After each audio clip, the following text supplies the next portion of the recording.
All right, due to popular request and when you're doing a thing on real handguns for real men, no one can forget the 44 Magnum.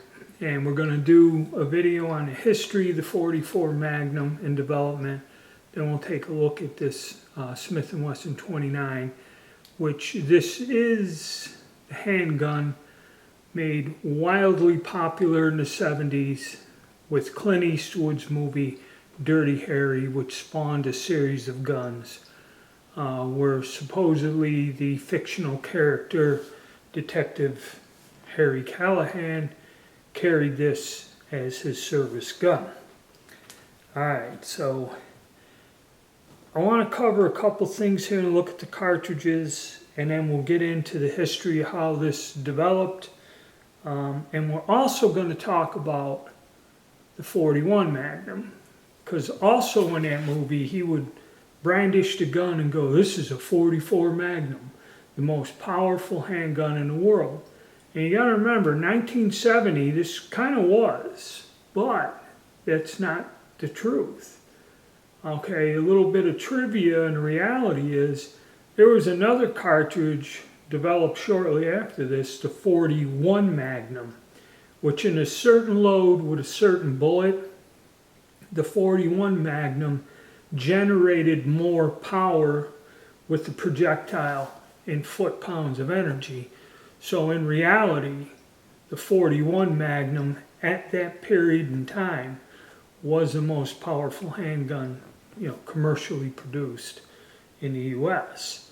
Of course, nowadays we have 454 Casuls and all this other stuff, and 50 Action Express and the 500 Smith & Wesson. So, there are other guns out there, but at the time, what made this thing wildly popular and everything is at the time pretty much that probably was the truth. All right, so let's talk about the handguns, the calibers, and I'll give you the rundown on the computer with the history of this cartridge. I just want to give you an idea on a size comparison. This is the larger framed 44 caliber, 45 caliber revolver Smith & Wesson made, and this is a standard 38 special, which a 357 Magnum, they just made a heavier gun about the same size, okay, maybe a little bit bigger for more power of the cartridge. But as you can see side by side, there's a big difference. So carrying the 44 Magnum, even with a short barrel, the 6-inch barrel, it's manageable, but you start shortening the barrel to 4 inches, and they were not made in 4 inches. I mean, you could get them custom made, but it was not a standard option back in the day. The 6-inch barrel one was. And again, we have the cartridges here side by side. I'll zoom in to show you the difference in the size of them. There's your 38 Special next to your 44 Magnum. The 44 Magnum was considered overkill for the police departments. I mean, the 357 Magnum gave the 38 some life in that platform of pistols. Now, when I mentioned the 41 Magnum, I believe this was, I'll give you the exact date when we go look it up, it was like 55 or 57, they developed the 44 Magnum. Well, Elmer Keith, because the gun was big, heavy, he went further. He went and designed the 41 Magnum, and we'll do a separate video on the history of that. I'll just include it, so watch for it, it'll be in the series.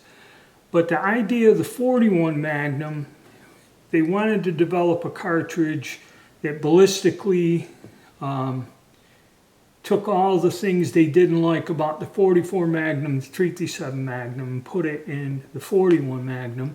And they wanted to design a gun that the frame was smaller than this, but larger than this to handle the cartridge, and have that for law enforcement.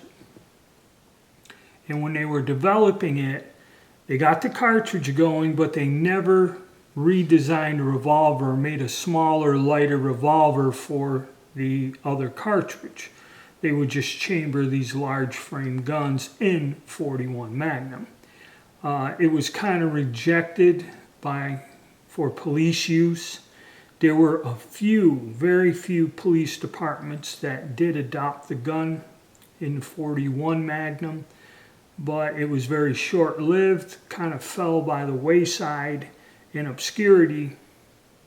But it is still, I don't know if anyone even produces them today, but they're around. I knew people that had them. I knew people that, fired the .41 Magnum, and it became like a really specialized hunting cartridge. People who hunt with a handgun love the .41 Magnum. But we'll talk about that more in the .41 Magnum. So that's how it all kind of played out. And then by the time they perfected all of these, by the 90s, everyone was going to 9mm, and revolvers kind of fell out of favor within a few decades. But still, because everyone asked, .44 Magnum. All right, let's go take a look at the history of it and how it got developed. All right, the .44 Magnum is basically the same story as the .357 Magnum, and it goes back. The two main Civil War handgun calibers were the .36 caliber cap and ball revolver, which eventually morphed into the .38, and you had .44 caliber cap and ball revolvers, which, if we go back and look at the .44 Special, okay,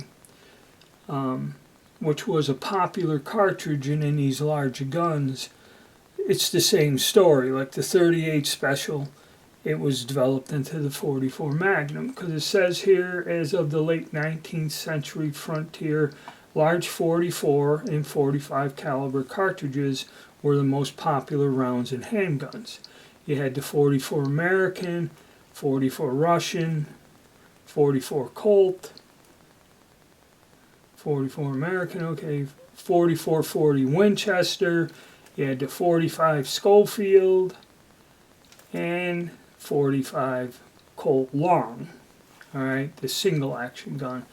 I still think they made the single actions. I don't know if you could get the .45 Colt in a more modern revolver. You probably could. I was really not into that back then. So that's where the .44 Special came about. And that was a cartridge that, even until World War II and beyond, you could still get a gun chambered in .44 Special. So now back. And when was the .44 Magnum designed? That cartridge come about 1954. So in 1954, again, Elmer Keith, he's the guy that designed it. All right. Famously called the most powerful handgun cartridge in the world by Clint Eastwood and Dirty Harry. The .44 Magnum has since been eclipsed by .454 Casull, .460 Smith & Wesson Magnum, .480 Ruger, .50 Action Express, and the .500 Smith & Wesson Magnum, and the .500 Bushwhacker. Well, that looks pretty interesting. There they are, the Casull, the .460 Smith & Wesson Magnum, .480 Ruger, don't have a picture of it, .50 Action Express, and the .500 Smith & Wesson Magnum. Okay. But at the time, the .44 Magnum was a very large handgun. Yeah, and it was wildcatters like Elmer Keith reloading the .44 Special. And he decided to go with the .44 Special other than the larger .45 Colt. Alright, and he developed this in his summer. Ruger produced a single action Super Blackhawk. I had that at first. I couldn't afford a Smith. So my first 44 Magnum pistol was a Ruger Super Blackhawk. And there are a few other guns chambered in it.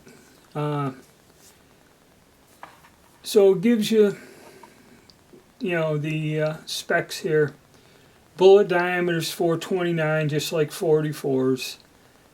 And, getting out here, we look at a 240 grain going at 1,180 feet per second, generates 741 foot-pounds.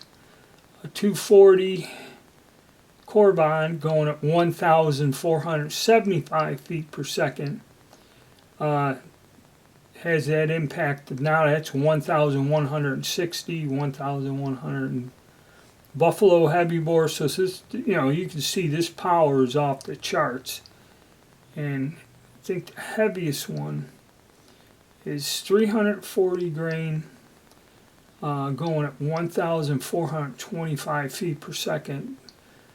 Generates the 1,533 foot-pounds. So that's a lot of energy getting dumped into target or thing. It goes on to tell you, the heavy bullets, high velocity, its full power form.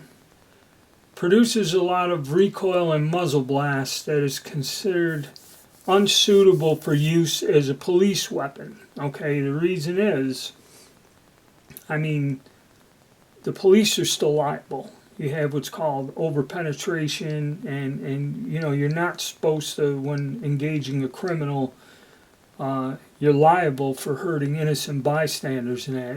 This gun just has too much power for being used as a police weapon. It has been used in several lever action guns, so it's a pretty good combo. Like the Old West, you got your revolver on your hip and you got your lever action carbine to hunt with. It works well. A lot of people hunt with these, like that 6-inch barrel gun. People would not be afraid to take on a black bear when out in the woods, and I know a lot of people up in the Adirondacks that they carried some with them, and when we go out into the woods, just to protect us for bears. And the accuracy is good on these. Like I said, in the old days they didn't make a lot of short barrel guns, but nowadays that's changed. And it says in popular culture, the 44 Magnum remained mildly popular among shooters for many years after its introduction, but did not come into the attention of the general public until 1971 when Dirty Harry had his movie. Okay, then there was a run. This was the first time you've seen a shortage of guns. They couldn't make enough Model 29s. Okay. Demand for the Model 29 increased so much they were selling up to 3 times the suggested retail price when the Model 29 couldn't be obtained. Customers sought other handguns and such as the Ruger Red Hawk. That was another popular. If you didn't have a lot of money, the Rugers. The Black Hawk was really inexpensive because it was single action, or you got a Ruger Red Hawk, which was a little bit more expensive than the Black Hawk. So that's kind of the history of it. Like I said, it was developed and they went into it and it became popular. It still is with hunters, but it was just too much for general police use. Okay, even though they made it popular in the movies, you never really see anybody lugging a 44 Magnum around. Alright, so that's the history. We're going to go on to the 41. I'm just going to review the 41 Magnum in the next video. And, if you like the content in that, please hit the like button and subscribe. And I'm going to keep working on my revolver series here as we go on. Okay, guys, thank you and stay tuned.